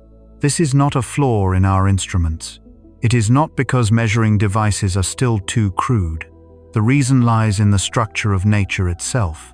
This idea was formulated by Werner Heisenberg in the early 20th century as the uncertainty principle. According to this principle, certain physical quantities do not exist as perfectly defined values at the same time. As one quantity becomes more precisely determined, its complementary quantity becomes less well defined. Uncertainty here does not mean ignorance. It is a structural feature of the quantum world. This changes the familiar intuition about measurement. We often imagine that measurement simply reveals a value that already exists in nature, waiting to be discovered. But in quantum mechanics, some quantities do not possess definite values until measurement occurs, and even then, they are defined only within certain limits. At first glance, this might seem to weaken science. In reality, it does the opposite. Limits like these prevent physical descriptions from falling into contradiction. Uncertainty is not the enemy of knowledge. It is a stabilizing principle that keeps our models internally consistent. Fundamental limits also appear on cosmic scales. One of the clearest is the speed of light in a vacuum. No signal, regardless of how much energy it carries, can exceed this limit. The speed of light is not a technical barrier. It is part of the structure of space-time itself. This limit preserves the order of cause and effect. Causes must precede their consequences. An event in one location cannot instantly influence another. If information could travel infinitely fast, the notion of sequence would collapse, and with it, the meaning of measurement. Other limits emerge in environments of extreme gravity. When mass and energy become concentrated enough, space-time curves so strongly that familiar concepts of distance and time begin to lose their meaning. In regions such as black holes, current theories struggle to describe how measurement itself would operate. Here, the problem is not merely that instruments cannot survive. The difficulty lies in the language of physics we are using. These boundaries are not simple gaps waiting to be filled. They mark the domains where our current theories remain valid. Recognizing this is a sign of maturity in science. Not every question can be answered with the same set of concepts. Seen this way, limits do not threaten knowledge. They protect its coherence. If quantum uncertainty did not exist, microscopic systems would behave in ways that contradict observation. If the speed of light did not limit the propagation of information, causality would unravel. If gravity did not produce extreme conditions, the structure of the universe would be profoundly different. These limits are like the edges of a map. They do not signal that the map has failed. They indicate where new forms of description may eventually be needed. This realization brings a certain calm to scientific inquiry. Science does not need to explain everything immediately, or within a single theoretical framework. It can expand, step by step, cautiously, and with verification. More importantly, uncertainty in science is not vagueness. It is quantified, tested experimentally, and incorporated into predictive models that work with remarkable precision. Because of this, even when measurement reaches the fundamental limits of nature, it can still remain reliable. Even as science recognizes the deep limits of nature, measurement continues to function with remarkable reliability. Atomic clocks still count the passage of time with extraordinary stability. The spectra of light still reveal the composition and motion of distant stars. vast astronomical surveys continue to map the structure of the universe. Physical limits do not make measurement meaningless. They simply determine which combinations of quantities can be known at the same time. This balance between power and restraint is one of the strengths of science. It allows confidence in results without falling into complacency. It allows profound questions to be asked, without pretending that every answer already exists. As measurement becomes more precise, another phenomenon begins to appear. Very small differences between measurements gradually become visible. Two independent methods, both careful and well tested, sometimes produce slightly different values for the same quantity. These differences are usually tiny. They do not collapse an entire theory, but they are large enough to be noticed. And it is precisely in these moments that science becomes most interesting. Disagreement only appears when measurement is good enough to detect it. When data are coarse, differences are hidden within uncertainty. But as uncertainty shrinks, the outlines sharpen. Precision does not only clarify the picture, it also reveals edges that were previously invisible. Such discrepancies often appear where theoretical models are being stretched. Assumptions that once seemed harmless begin to matter. Small effects that were previously ignored become measurable. This does not necessarily mean the old model is wrong. It often means the model is incomplete. A striking example lies in measurements of the expansion rate of the universe. Some methods rely on nearby astronomical objects and carefully calibrated distance indicators. Others rely on signals left over from the early universe and models of cosmic evolution. Both approaches are based on careful measurement. Both are internally consistent, yet their final values do not always perfectly agree. A small difference persists even as the data become increasingly precise. Such disagreements are not hidden. They are reported openly. Independent research groups re-examine the methods. Instruments are recalibrated. Assumptions are reconsidered from the beginning. Sometimes an error is found. Sometimes it is not. When a discrepancy remains after all those checks, it becomes extremely valuable. It suggests that something in the current picture may still be missing. Perhaps a physical effect has been underestimated. Perhaps a parameter changes over time. Or perhaps a deeper relationship has yet to be recognized. The history of science shows that many major advances began with small mismatches like these. Tiny irregularities in planetary motion led to new insights about gravity. Unexpected results in radiation experiments opened the door to quantum mechanics. Small differences, when measured carefully and reported honestly, can open very large doors. What matters most is how science treats disagreement. It does not force premature consensus by ignoring inconvenient data. Instead, it allows uncertainty to remain visible. Conclusions are recorded exactly for what they are, provisional. High precision also plays a dual role in this process. On one hand, it exposes disagreements. On the other, it confines them. Even when different models produce different results, the differences usually lie within very narrow ranges. This suggests that not everything is wrong. Only something very specific remains misunderstood. For this reason, scientific measurement is always iterative. No result is final. New data are interpreted within the context of existing knowledge. Models are adjusted. Predictions are updated. New experiments are designed to test the most sensitive points. This cycle never truly ends. When one uncertainty is resolved, another often appears at a deeper level. Understanding does not advance by eliminating doubt completely. It advances by moving doubt to deeper layers within the structure of nature.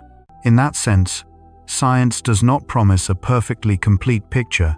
It promises a picture that becomes clearer over time. And within that picture, disagreement is not failure. It is a sign that measurement has become sensitive enough to touch something new. If every measurement always matched perfectly, science would have no more questions to ask. In science, disagreement is not a sign of failure. On the contrary, it is often the engine of progress. When measurements begin to differ slightly, that is not the moment when science collapses. It is the moment when it becomes interesting. Science avoids excessive confidence through a simple principle. The certainty of a conclusion must match the strength of the evidence. Strong conclusions are held with high confidence. Weaker conclusions are recorded as provisional. Measurement creates that discipline. It keeps discussion anchored to data, limits speculation, and turns disagreement into something that can be analyzed rather than a chaotic argument. As precision increases, some disagreements disappear, others become clearer. The remaining differences often point to places where understanding can expand. The goal is not to avoid disagreement, but to address it honestly. Science does this by publishing complete data, cross-checking results among independent groups, and remaining willing to revise models when necessary. At a deeper level, when measurement stretches from subatomic scales to cosmic scales, an important requirement gradually emerges. Results obtained at different scales must be compatible with one another, not identical in every detail, but consistent in meaning. This principle is known as cross-scale consistency. What is learned from atoms must agree with what is observed in stars. What is inferred from laboratory experiments must remain compatible with data collected from the depths of the universe.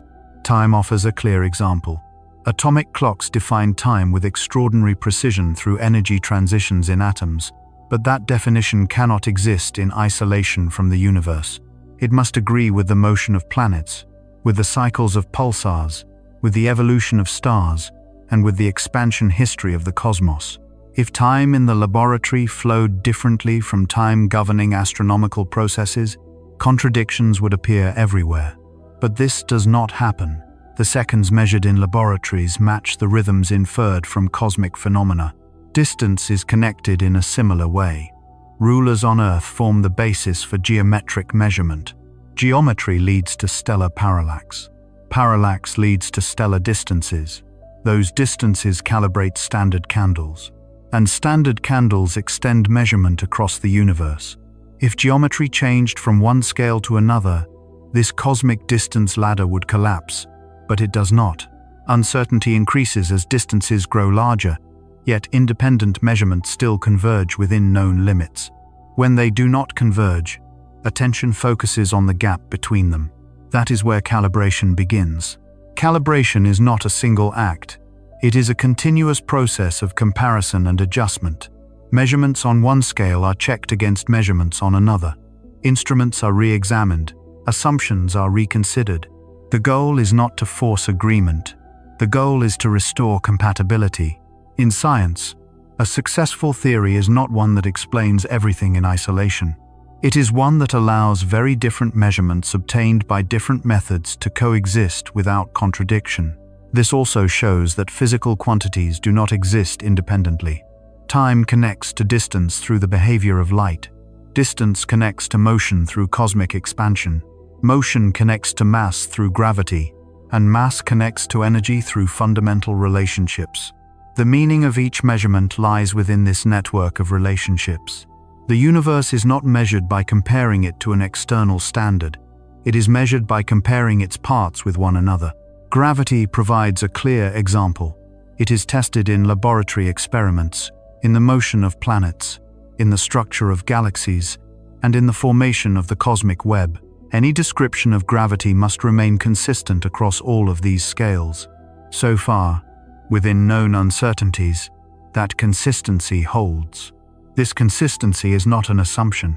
It is the result of countless independent measurements, and it shows that the universe, however complex, still operates according to stable laws across vastly different scales. Because of that stability, physics does not become a collection of disconnected rules. Local laws extend across the cosmos. The behavior of large systems reflects principles already tested on small scales. Over time, as many layers of measurement connect together from quantum physics to astronomy, the universe begins to appear not as a set of isolated problems, but as a tightly linked system. And this leads back to a central idea. Nothing in the universe is measured in isolation. No measurement exists by itself. A number only gains meaning when placed beside another number. Every measurement is a comparison, and every comparison requires a reference point. But those reference points are only useful if they retain the same meaning across every scale. A second measured in a laboratory must still be the same second when compared with the history of the universe. A meter measured on Earth must still connect to the distances between clusters of galaxies. This is what cross-scale calibration ensures. Because of it, the ticking of an atomic clock can be related to billions of years of cosmic evolution. The light emitted by an atom in a laboratory and the light that has traveled billions of light years still obey the same physical laws.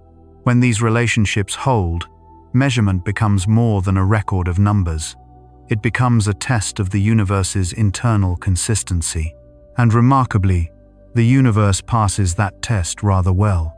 Not perfectly, not entirely free of tensions, but stable enough that measurements across vastly different scales still tell the same story without falling apart. As calibration grows more precise, methods of measurement begin to resemble voices in a vast conversation.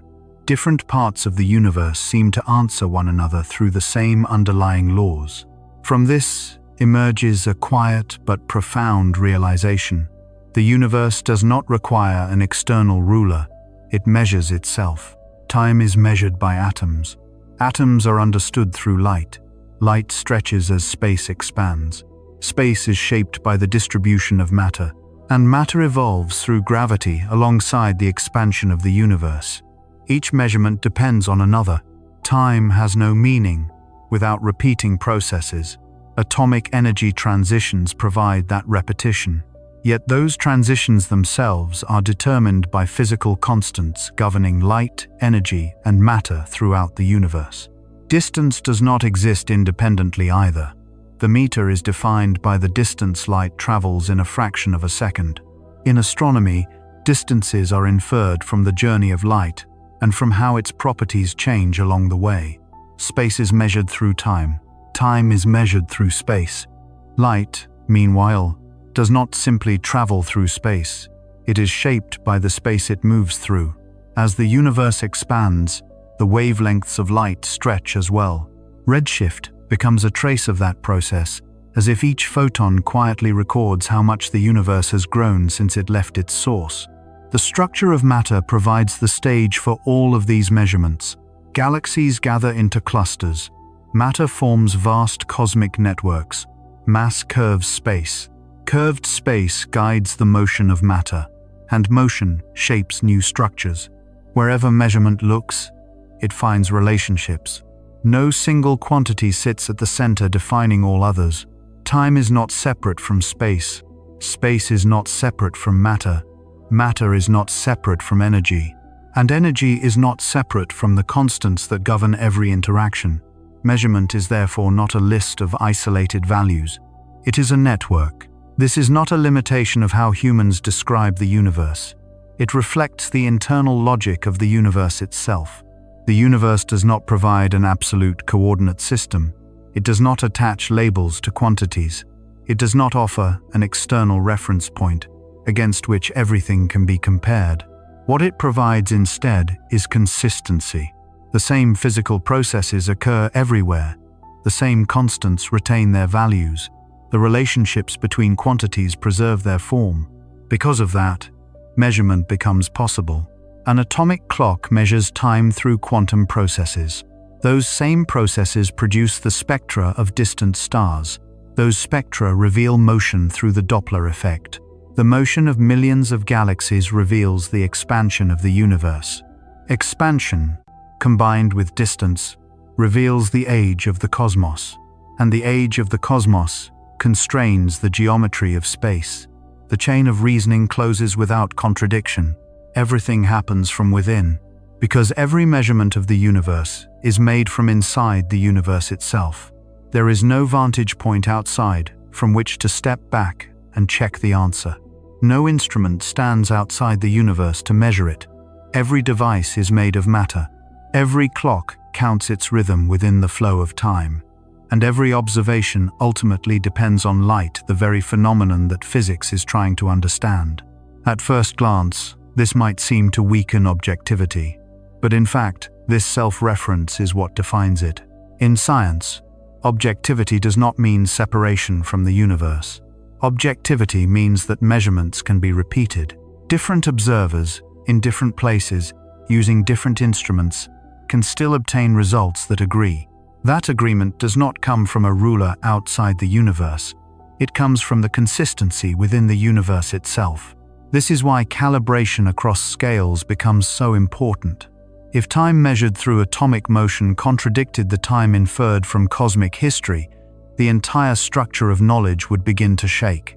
If distances measured through geometry failed to match distances inferred from light, models of cosmic expansion would collapse. If physical constants varied from place to place, measurement itself would lose meaning. But that does not happen.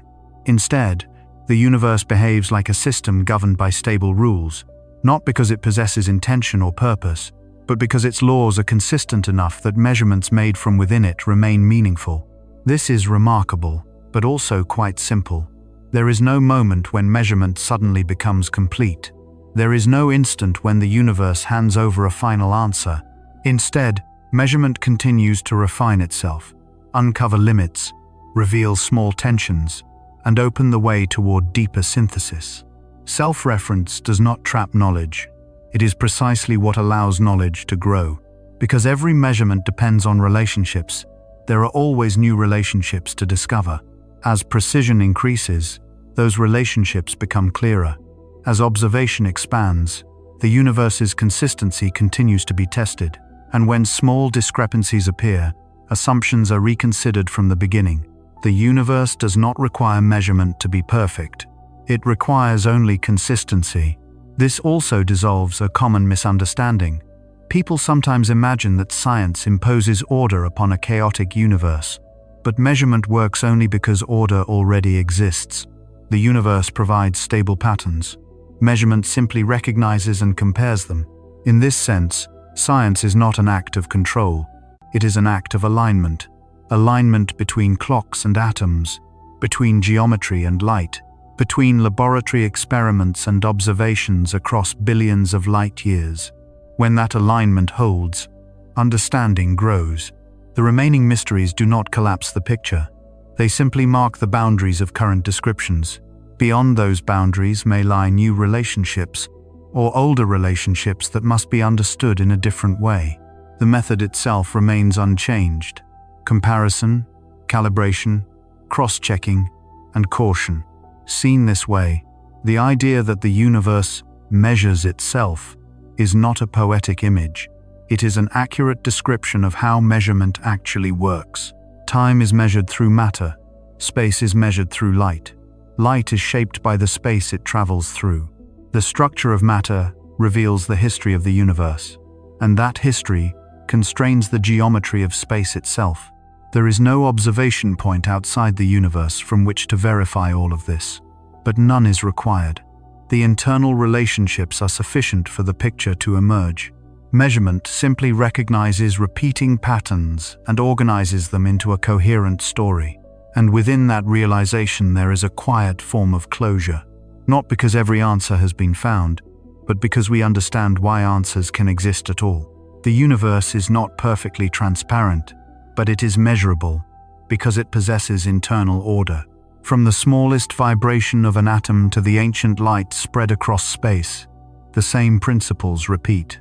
Measurement does not stand outside the universe looking in. It arises from within, tracing relationships that were already there. And so, understanding does not require an external vantage point. It requires patience, consistency, and a willingness to let the universe tell its own story. But that story has no final page. Science is not designed to close every question. Measurement only tells us what can be known reliably and leaves the rest open for the discoveries still to come. Science does not promise that every question will be answered. What it offers is simpler and perhaps more important. It promises that whatever can be known will be known as clearly as possible, within the limits that exist. As measurements become more precise, questions do not disappear. On the contrary, they become sharper. A number can be measured to many decimal places, but that does not explain why that number exists at all. The expansion rate of the universe can be determined with remarkable accuracy. Yet what ultimately drives that expansion remains an open question. These gaps are not signs of failure. They appear precisely because measurement has succeeded. Precision reveals the boundaries of explanation. It replaces vague mysteries with clearly defined regions of uncertainty. And that uncertainty is not simply ignorance, it is an awareness of what has not yet been understood. At this point, an important quality of science becomes visible: restraint. There is always a familiar temptation. When a gap appears, the impulse is to fill it immediately, to speculate beyond what the data allow, to turn unanswered questions into confident declarations.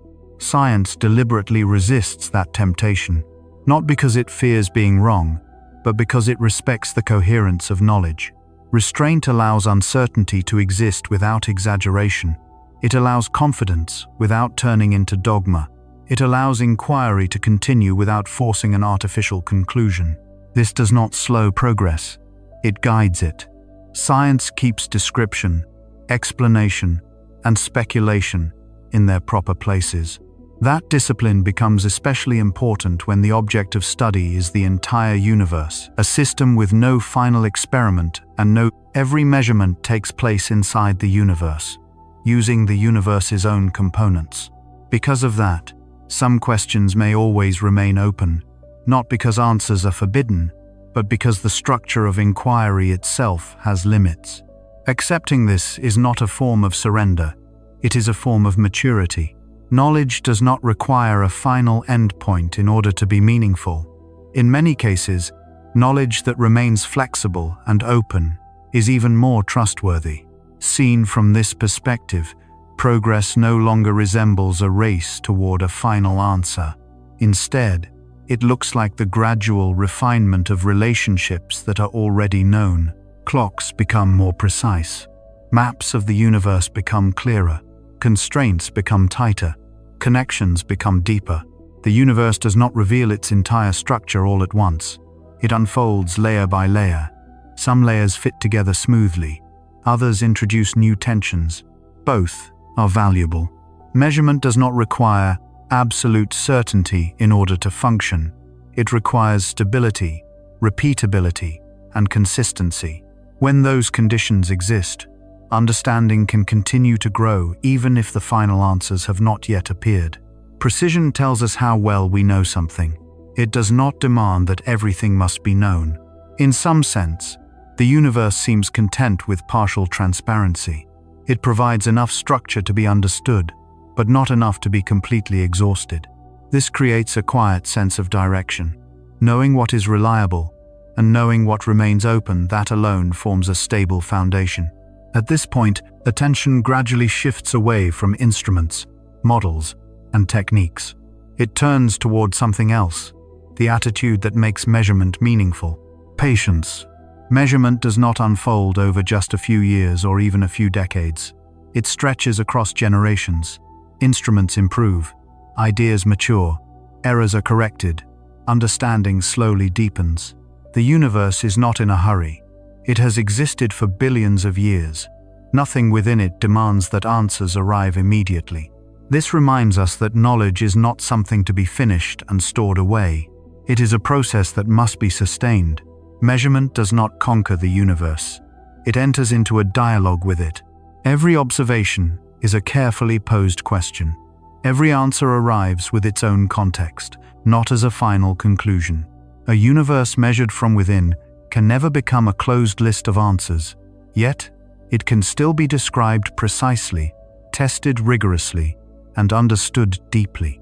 The absence of a final endpoint does not weaken knowledge. It keeps knowledge alive.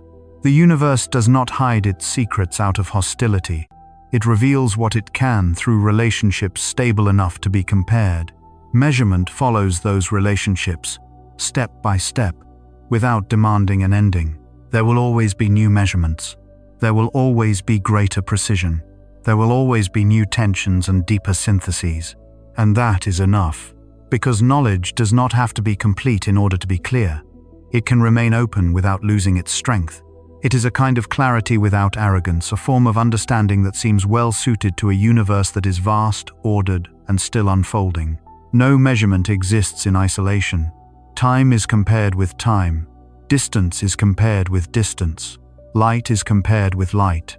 And patterns are checked again and again against other patterns until something stable gradually emerges. Through this process, what becomes visible is not only techniques of measurement. What becomes visible is the way the universe holds itself together. There is no clock outside the universe counting time for everything. There is no ruler placed beside space to measure it from the outside. And there is no vantage point from which the entire universe can be seen at once. Yet consistency still exists. The seconds counted through atomic motion match the lifetimes of stars. Distances inferred from light agree with distances constructed through geometry. The structures we observe today reflect conditions that formed long ago in the past. Measurement works because the universe possesses internal consistency. That consistency does not remove uncertainty.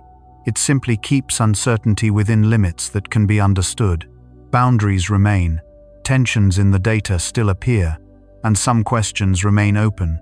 But this does not weaken the knowledge that has already been gained. Instead, it draws the borders of that knowledge and gives it reliable contours. Measurement does not close the universe. It simply helps us locate ourselves within it. Every observation, every clock, every analyzed spectrum of light participates in the same conversation. In that conversation, matter measures matter, light measures space, time measures change, and through careful comparisons, the results agree often enough to form a shared picture. In that sense, measurement is not something humans impose on reality. It exists because the laws of the universe repeat themselves with enough stability to be recognized. The universe does not explain itself in words, but it leaves patterns behind. Measurement is simply the act of recognizing those patterns. This process does not separate the observer from the universe. The instruments used to measure are made of atoms. Those atoms obey the same laws that we are trying to measure, and the minds asking the questions developed within that same structure. There is no distance between observer and object that must be eliminated. Being inside the system is precisely what makes measurement possible. This conclusion is quieter than a final answer, but it is more stable. Understanding does not appear as an endpoint. It appears as orientation, knowing how measurements relate to one another, knowing where they are reliable, and knowing where they begin to soften. Nothing here demands urgency. The universe continues measurable, but never finished. Understanding continues in the same way, not as a race toward absolute certainty, but as a gradual alignment with the stable laws of reality. To live in a measurable universe is simply to recognize that alignment and to accept that it is enough.